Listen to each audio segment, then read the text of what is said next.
औज़ुबिल्लाहि मिनश्शैतानिर्रजीम बिस्मिल्लाहिर्रहमानिर्रहीम रब्बिश्रह ली सदरी व यस्सिर ली अमरी वहलुल उक़दतम मिन लिसानी यफ़क़हू क़ौली। आज हम ऑटोमोटिव इलेक्ट्रिकल वायरिंग और सर्किट्स कोर्स के अंदर एक नया टॉपिक लेके आ रहे हैं जिसका नाम है कूलिंग फ़ैन इलेक्ट्रिकल सर्किट्स और इसकी वायरिंग डायग्राम। जिस तरह से आप जानते हैं कि इस कोर्स के अंदर हम मुख्तलिफ सर्किट्स और उसकी वायरिंग को लेके चलते हैं और सर्किट्स की जो फंक्शनिंग है कि वो सर्किट वर्क कैसे करता है, काम कैसे करता है, वहाँ से हम स्टार्ट लेते हैं और फिर हम उसकी वायरिंग की ट्रेस के लिए एक ख़ास टेक्निक जिसको हमने कलर कोडिंग टेक्निक का नाम दिया हुआ है, जिसमें हम बताते हैं कि जी कौन सी लाइन जिसके ऊपर हर वक्त पावर रहती है उसको एक कलर कोड देते हैं। इसी तरह हर वक्त ग्राउंड वाली मुस्तकिल ग्राउंड वाली वायर को हम कलर कोड देते हैं। Switch to power, switch to ground वाली वायर को स्विच टू पावर और स्विच टू ग्राउंड जो अलग-अलग इंडिपेंडेंटली होते हैं उनके थ्रू हम जो है ना पूरी डायग्राम को ट्रेस करना सिखाते हैं और फिर बताते हैं कि किस तरीके से आपने डायग्राम को अंडरस्टैंड करना है। तो इस टॉपिक के अंदर हम 3 गाड़ियों को लेंगे इंशाल्लाह। तकरीबन 2 से 3 पार्ट का ये पूरी सीरीज़ होगी कूलिंग फ़ैन इलेक्ट्रिकल सर्किट्स की, जिसमें हम होंडा की एक गाड़ी को ले रहे हैं, टोयोटा की कुछ गाड़ियों को ले रहे हैं और फिर हुंडई इलांत्रा 2018 मॉडल को ले रहे हैं।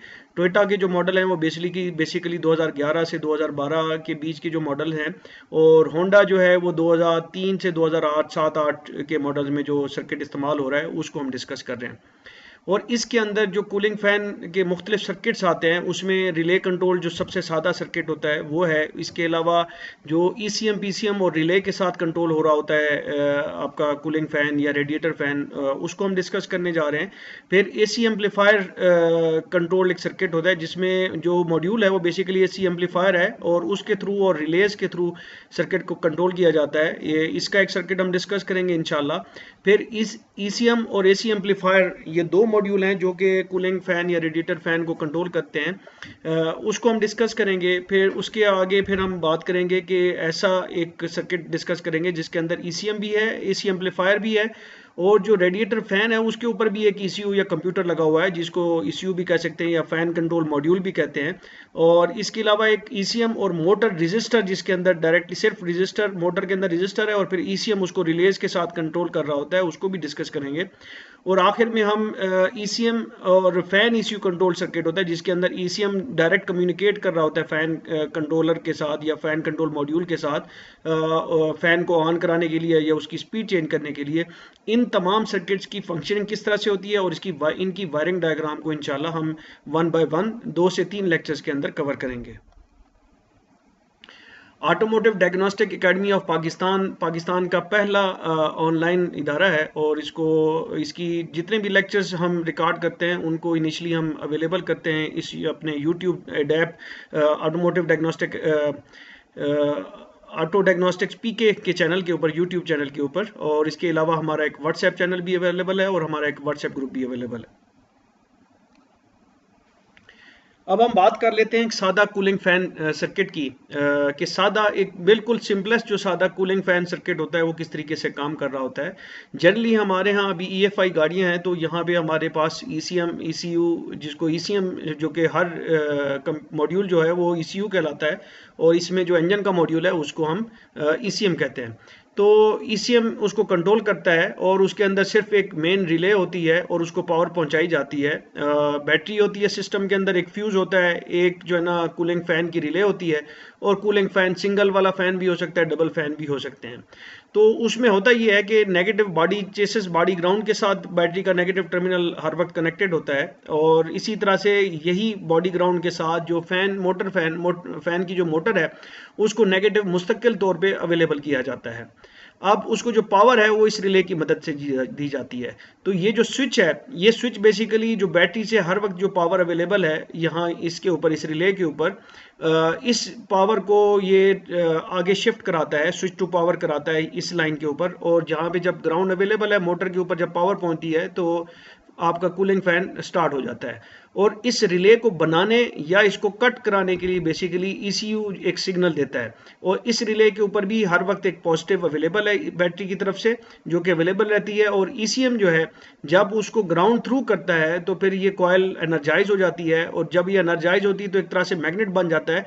तो इस कॉन्टेक्टर को जो कि ये स्प्रिंग लोडेड होता है और ओपन होता है, इसको ये अपनी तरफ खींचता है और यहाँ से जो पावर है वो सीधी आपके रेडिएटर फ़ैन की पॉजिटिव टर्मिनल के ऊपर पावर पहुंच जाती है और रेडिएटर फैन काम करना शुरू कर देता है। इसी में ये याद रखिए कि ये बहुत ही सिंपल और इमेजिनरी सर्किट है, और इसमें ऑब्वियसली यहाँ पे इग्निशन भी बीच में आती है, कुछ और चीज़ें भी आती हैं, और ये कूलिंग फैन जो है वो बेसिकली इंजन की कूलिंग के लिए काम कर रहा होता है। साथ में जो एयर कंडीशनिंग का जो रेडिएटर है उसके लिए भी इसका मकसद है कि इसने उसको भी उस रेडिएटर से भी हवा गुजारनी होती है।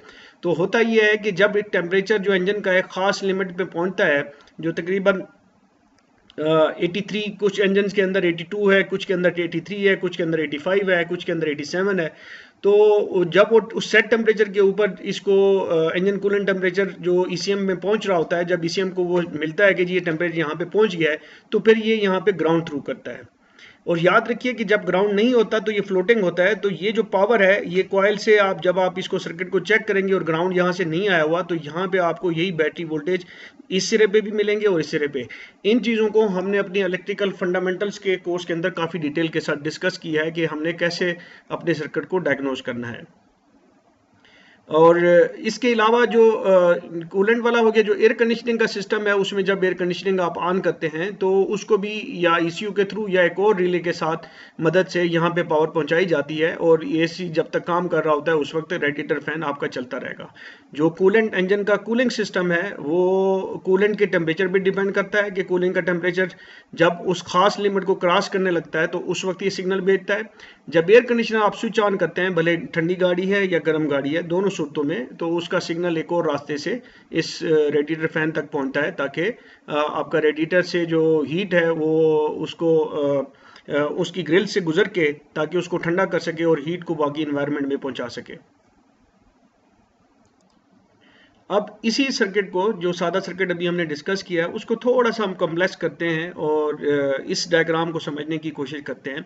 तो इसमें देखेंगे बैटरी का जो positive negative terminal body chassis के साथ अटैच है, और उसी की निस्बत से रेडिएटर फैन जो है ना आपका बॉडी चेसिस के साथ, तो नेगेटिव टर्मिनल बेसिकली आपका इस मोटर तक पहुंचा हुआ है। तो नेगेटिव आपका बैटरी का यहाँ पे पहुंचा हुआ है।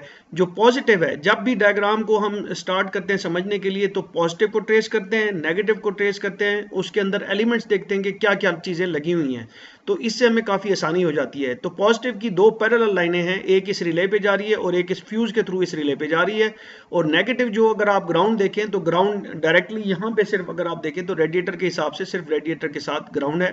और इसके अंदर चीज़ें क्या है, एक फैन मोटर है, इसको हम एक एज्यूम कर लेते हैं, एक रिले है, एक फ्यूज़ है, और यहाँ पे आपको एक ईसीयू नज़र आ रहा है। तो यहाँ पे जस्ट सिस्टम की वर्किंग को समझाने के लिए ये जो इंजन कूलेंट टेम्परेचर सेंसर है उसको दिखाया गया है कि जब वो टेम्परेचर अपने खास लिमिट पे पहुंचता है तो ये सिग्नल इसको भेज रहा होता है, टेम्परेचर अपना कम्युनिकेट कर रहा होता है वोल्टेज लेवल के साथ, ईसीयू के साथ। तो जब ईसीयू के पास वो खास लिमिट पे पहुंचता है, वो अपने एल्गोरिथम में देखता है कि जी अब ये वोल्टेज लेवल इतने पहुंच गए हैं, तो उस पर वो क्या करता है कि इस लाइन के ऊपर रिले की जो पिन है 85 उसके ऊपर ग्राउंड थ्रू कर देता है। पॉजिटिव को ट्रेस करते हैं तो पॉजिटिव की जो यहाँ पे ये जो कॉयल बनाने के लिए जो कॉयल है, ये दरमियान में आपको कॉयल नज़र आ रही है, तो इस कॉयल के इस टर्मिनल के ऊपर जो कि 86 टर्मिनल है, यहाँ पे पॉजिटिव परमानेंटली अवेलेबल है। इस डायग्राम के हिसाब से बीच में कुछ नहीं है और परमानेंटली यहाँ पे अवेलेबल है।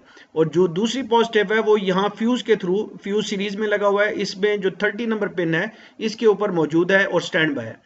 तो होता यह है कि जब ये पॉजिटिव यहाँ पे अवेलेबल है इस जगह के ऊपर, तो ईसीयू जब इसको नेगेटिव देता है तो ये कॉयल एनर्जाइज होती है। एनर्जाइज होने का मतलब ये है कि ये एक तरह से मैग्नेट बन जाता है, और यहाँ पे इस कॉन्टैक्ट को नीचे 30 के साथ, जो 87 नंबर कॉन्टैक्ट है, इसको 30 नंबर के साथ मिलाता है। तो यहाँ पे जो पावर इस जगह के ऊपर स्टैंड बाय होती है वो सीधी रेडिएटर फैन की मोटर के ऊपर पावर अवेलेबल हो जाती है। तो ये सेम वही सर्किट है जिसको हमने सादा तरीन बताया था, और यहाँ पे थोड़ा सा उसको कम्प्लेक्स करके दिखाया है ताकि आपका एक स्टेप आप एक आगे और चलें और इसको आप अंडरस्टैंड कर सकें।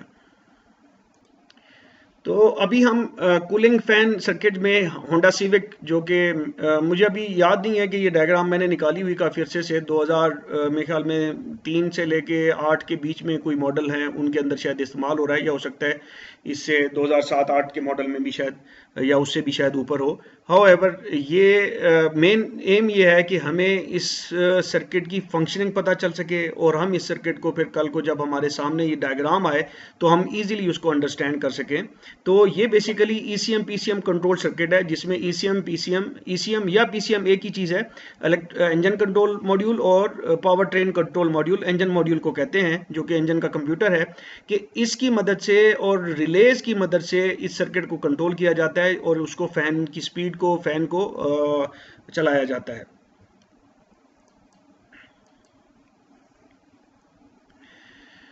अच्छा, होंडा सिविक में जो कूलिंग फैन का सर्किट है, अगर सिंपली हम देखें तो इस तरह का एक सर्किट है जिसके अंदर दो मोटर्स, यहाँ पे हमें जैसे हमने पहले बताया हुआ है इस कोर्स के अंदर कि जब भी आप एक सर्किट को अप्रोच करते हैं, ये सर्किट कम बेसिकली ब्लॉक डायग्राम या उसका सिस्टमेटिक डायग्राम बनी हुई है और सर्किट भी बाय एंड लार्ज 19-20 के फर्क के साथ इसी तरह से उसमें बीच में कनेक्टर्स आ जाते हैं। तो जब भी कोई डायग्राम आती है, सबसे पहले आप एक याद रखें कि जो ऊपर वाली साइड है डायग्राम की, उसमें हमेशा पॉजिटिव लाइंस होती हैं और नीचे वाली साइड से नेगेटिव लाइन दिखाई जाती हैं।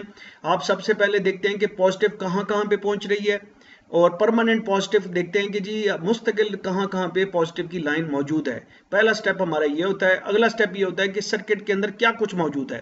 तो हम सबसे पहले ये देख लेंगे सर्किट में मौजूद क्या है। तो यहाँ पे देखें पीसीएम लिखा हुआ है, ये इंजन का जो कंट्रोल मॉड्यूल है उसके ऊपर सिर्फ 2 पॉइंट्स वो वाले दिखाए गए हैं जिनका ताल्लुक रेडिएटर फैन के साथ या कूलिंग फैन के साथ है। और फिर यहाँ पे एक रिले है जिसको फैन कंट्रोल रिले कहते हैं और दूसरी एयर कंडेंसर फैन रिले। जो एयर कंडेंसर का जो रिले है उसको, उसकी मोटर को ऑन ऑफ कराने के लिए है, वो है। तो और दूसरी रिले रेडिएटर फैन रिले है। तो यहाँ पे ईसीएम में जो 2 पॉइंट है उसने कहा हुआ है, एक पॉइंट को फैन लो और दूसरे को कहा हुआ है फैन हाई। अब हम पॉजिटिव को अगर हम देखें तो हम पॉजिटिव को देखेंगे कि पॉजिटिव जो है ना कहाँ कहाँ तक पहुंच रहा है। तो उस जगह तक जहां पर कोई आगे कोई चीज नहीं आई उस वक्त तक आप ये अज्यूम कर सकते हैं और ऐसा ही होता है कि वहां पे पावर मुस्तकिल अवेलेबल होगी, क्योंकि जब तक कोई स्विच नहीं होगा तो पावर वहां पे स्टैंड बाय नहीं होगी। यहाँ पे इस स्विच तक पावर, यहाँ पे जो रिले का स्विच है यहाँ तक ये हर वक्त अवेलेबल है और अगर ये स्विच हर वक्त अगर बना हो तो ये फिर पावर आगे भी होगी। राइट नाउ उसने इसको ऑन कंडीशन में दिखाया हुआ, यानी कि रिले बनी हुई है। तो हम इसको फिलहाल हम जनरली यहाँ पे डिस्कस कर रहे हैं। नेक्स्ट स्टेप के ऊपर हम फैन जब लो स्पीड के ऊपर ऑपरेट करेगा उसके ऊपर और हाई स्पीड पे जब ऑपरेट करेगा तो उसके ऊपर हम देखेंगे। बेसिकली गाड़ियों के अंदर जो मॉडर्न गाड़ियां हैं उनके अंदर इस मोटर की स्पीड को भी कंट्रोल किया जाता है, क्योंकि अगर स्पीड आप हर वक्त जब टेम्परेचर अभी बिल्डअप हो रहा है, अगर उस वक्त भी रेडिएटर की फैन की जो स्पीड है आप तेज रखेंगे तो उससे होगा ये कि ये इलेक्ट्रिसिटी कंज्यूम करेगा, खाएगा, बिजली ज़्यादा खाएगा। बिजली ज़्यादा खाएगा तो अल्टरनेटर को काम ज़्यादा करना पड़ेगा। जब अल्टरनेटर को काम ज़्यादा करना पड़ेगा तो क्या होगा, आपके इंजन को के ऊपर लोड बढ़ेगा, क्योंकि अल्टरनेटर जब भी एक्स्ट्रा काम करता है तो इंजन के ऊपर लोड बढ़ता है। लोड बढ़ेगा तो फ्यूल ज़्यादा इंजेक्ट होगा, फ्यूल ज़्यादा इंजेक्ट होगा तो आपकी माइलेज ख़राब होगी। जनरली हमारे यहाँ ये कॉन्सेप्ट ये है कि कोई ऑटोमोटिव चीज़ है, भले गाड़ी है, बाइक है, तो वो कहते हैं यार इसका बिल तो आना नहीं है तो लाइट हर वक्त ऑन रखें। ऐसा नहीं है, आपको बिल आता है।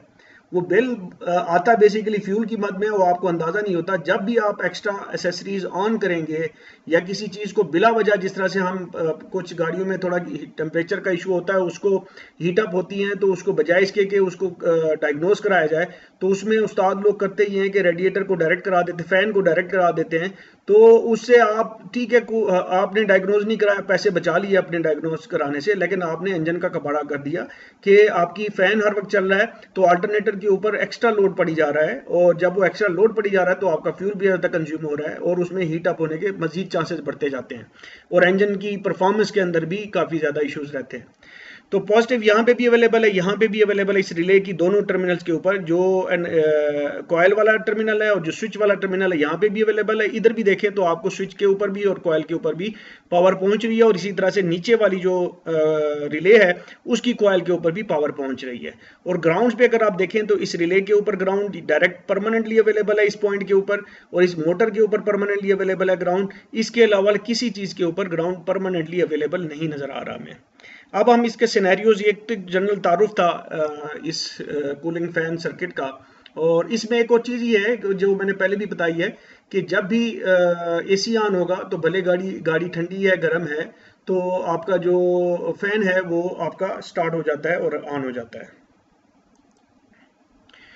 तो लो स्पीड कंट्रोल को हम देखते हैं। लो स्पीड में होता क्या है कि ECU जो ये इस टर्मिनल के ऊपर यहाँ पे इसको एक्चुएट कराता है, और इससे अगर आप इसको ट्रेस करें तो ये यहाँ पे आके पावर है या ग्राउंड है इसको देगा। अभी मैं राइट नो ये नहीं पता कि ECU यहाँ से पावर दे रहा है कि ग्राउंड दे रहा है। जब हम सर्किट को पूरा ट्रेस करेंगे तो हमें खुद ब खुद अंदाजा हो जाएगा कि यहाँ पे पावर है कि ग्राउंड है। मिसाल के तौर पे ये पॉजिटिव है, पॉजिटिव को देखें, जब यहाँ पे पॉजिटिव स्टैंड बाय है, इस जगह के ऊपर भी स्टैंड बाय है, तो इसका मतलब है कॉइल जब बननी है तो उसको ग्राउंड ही चाहिए होगा। तो श्योर शॉट है कि यहाँ से आपको एक ग्राउंड आएगा, तो ये ECU स्विच टू ग्राउंड करेगा और ग्राउंड को यहाँ पे स्विच करा देगा। जब ग्राउंड यहाँ पे स्विच होगा तो ये कॉइल बनेगी, और फिर क्या होगा, ये जो पावर यहाँ पे स्टैंड बाय होगी तो ये रिले भी बन जाएगी, जो कि इस वक्त इसके ऑन होने से तो ये भी ऑन हो चुकी हुई है, और यहाँ से पावर शिफ्ट होगी इस मोटर पे, और मोटर से होती हुई अगर आप ये रास्ता देखें तो इधर से होती हुई इस मोटर पे होती हुई यहाँ पे ग्राउंड हो जाएगी। तो इसका मतलब ये है कि यही खाली एक सिंगल रिले जो है इसको ऑपरेट, इन दोनों मोटर्स को, इन दोनों फैंस को ऑपरेट करा देगी। और यह जब ये दोनों मोटर आपस में सीरीज में हैं तो जो 12 वोल्ट इसके हैं बैटरी के, वो कुछ यहाँ पे ड्रॉप होंगे और कुछ यहाँ पे ड्रॉप होंगे। तो इसका मतलब ये है कि इन दोनों को वोल्टेज आधे आधे मिलेंगे, और इनकी स्पीड जो है ऑब्वियसली लो स्पीड के ऊपर ये काम कर रहे होंगे।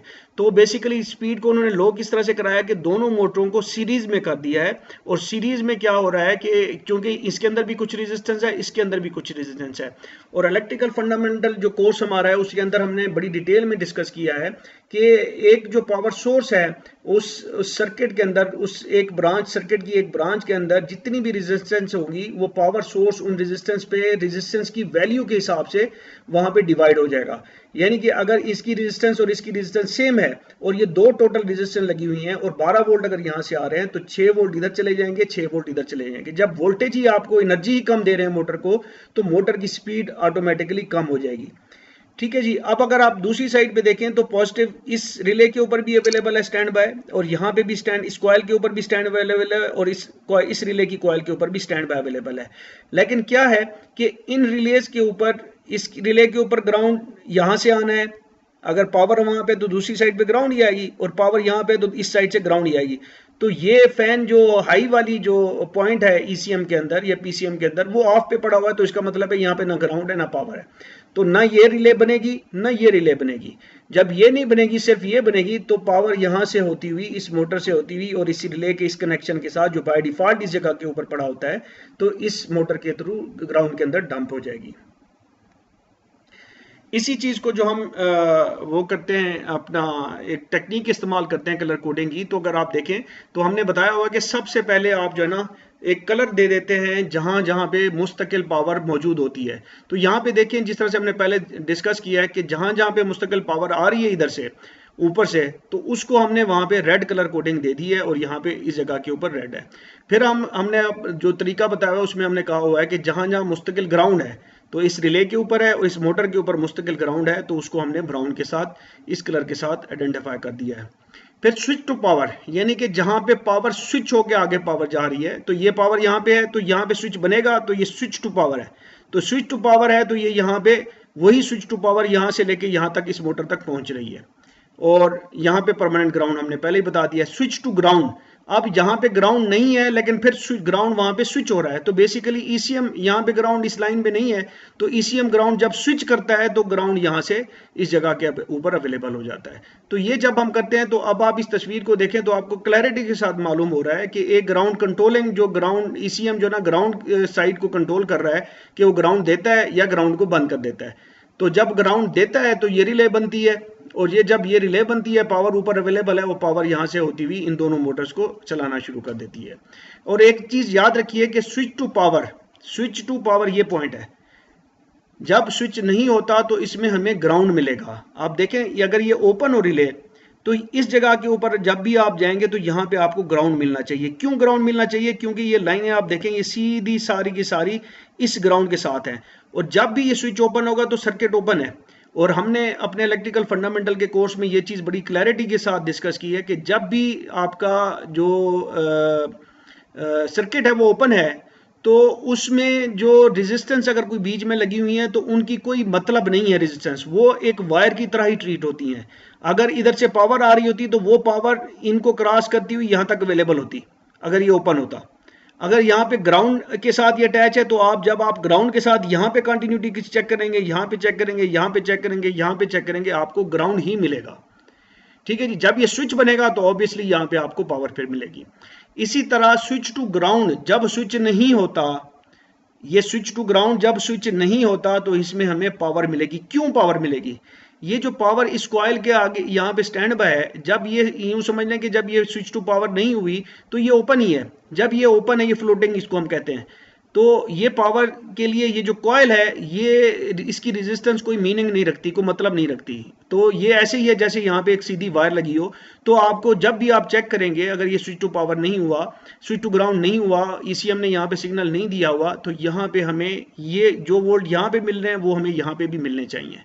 जब आपको इस कॉन्सेप्ट का पता होगा तो आपके डायग्नोसिस काफ़ी आसान हो जाते हैं। इससे आपको मालूम भी हो सकता है, मिसाल के तौर पे ये काम नहीं कर रही रिले, आपको पता चल गया है, और यहाँ पे आगे टर्मिनल पे आप चेक करते हैं कि टेम्परेचर पहुंचा हुआ है तो इसको सिग्नल ग्राउंड का देना चाहिए। अगर वो सिग्नल की बजाय आपको यहाँ पे 12 वोल्ट ही मिल रहे हैं तो इससे आप समझ सकते हैं कि जी आपका जो ईसीएम है वो काम नहीं कर रहा है, वो अपना ग्राउंड यहाँ पे उसने आउट करना था, वो ग्राउंड आउट नहीं करा रहा है। तो फिर हमें यहाँ पे कुछ डायग्नोसिस करने की जरूरत है।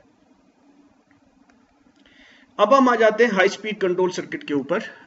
हाई स्पीड कंट्रोल सर्किट को अगर हम देखें तो हमें on the face of it, जब मुझे कुछ भी नहीं पता, मैंने कोई और चीज़ स्टडी नहीं की, तो यहाँ पे फैन हाई लिखा हुआ है तो मैं यही समझूंगा कि फैन यहाँ पे पॉजिटिव वही वाली चीज़ है, इधर भी अवेलेबल है, इधर भी अवेलेबल है, इधर भी, और इस रिले के ऊपर भी अवेलेबल है।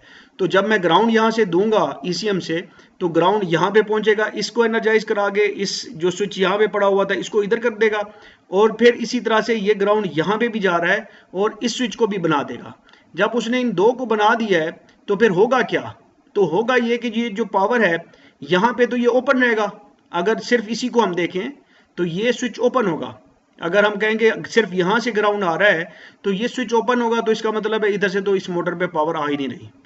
ये अगर बना हुआ है, जो हमने अभी देखा है कि ट्रेस किया है कि बना हुआ है, तो ये क्या करेगा, पावर जो यहाँ पे स्टैंड बाय थी इसको शिफ्ट करा के इधर भेज देगा।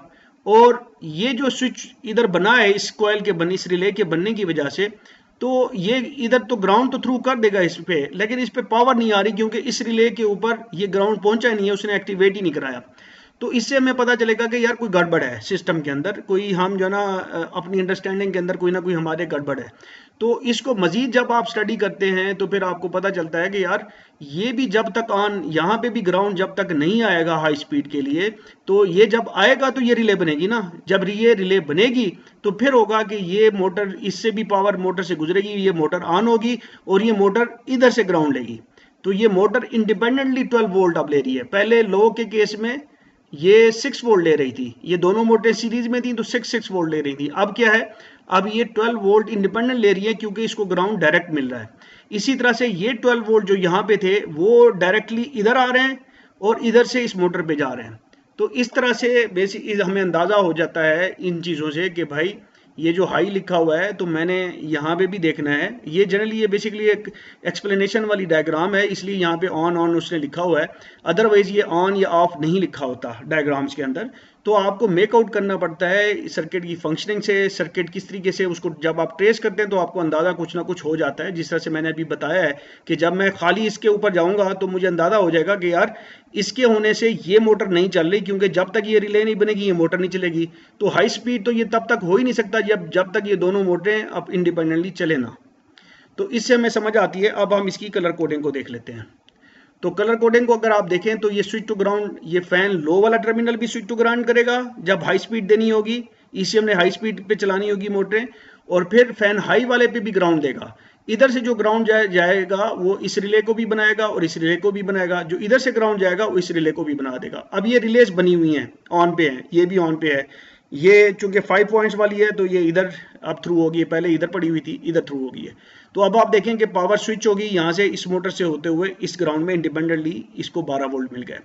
और ये रिले इधर से बनी थी और ये जो रिले बनी है इधर से पावर आएगी और इस मोटर के ऊपर डायरेक्टली यहाँ पे आके ग्राउंड हो जाएगी। तो ये था बेसिकली होंडा सिविक का लो स्पीड और हाई स्पीड कंट्रोल सर्किट, जिसके अंदर ईसीएम और रिलेज की मदद से जो फैन कंट्रोल है, कूलिंग फैन का जो कंट्रोल है जो कि पीसीएम और ईसीएम और रिलेज की मदद से होता है, ये उनके दो सर्किट हैं जिनको हमने हाई स्पीड और लो स्पीड को डिस्कस किया है।